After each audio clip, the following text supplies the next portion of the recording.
I'm Christine Frizzau. European leaders now say they plan to do much more to assist Ukraine's effort to defend itself against Russia.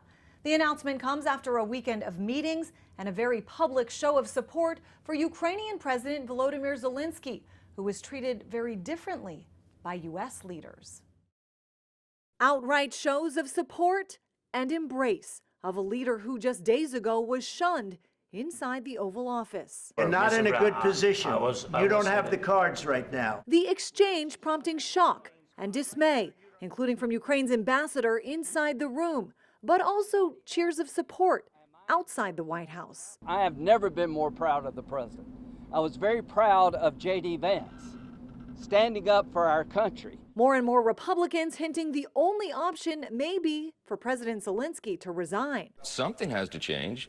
Either he needs to come to his senses and come back to the table in gratitude, or someone else needs to lead the country to do that. But the head of NATO is urging repair. It was an unfortunate meeting. I think Zelenskyy should find a way to restore his relationship with President Trump. European leaders reaffirming their support for Ukraine. The UK is prepared to back this with boots on the ground and planes in the air. Also expressing shock and outrage as they watch the United States break with Europe and move closer to the Kremlin. MAGA, make America great again.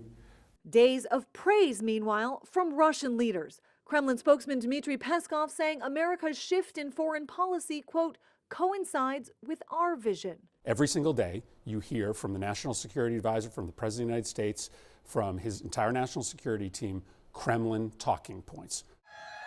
The weekend marked with protests in support of Ukraine inside this country, from Burlington, Vermont, where Vice President J.D. Vance was taking his family skiing, to Boston. The whole world is watching. There does appear to be a change in sentiment when it comes to support for Ukraine.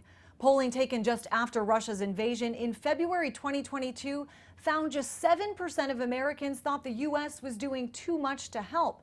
But in a separate poll last month, those numbers had reached 41%. I'm Christine Frizzau reporting.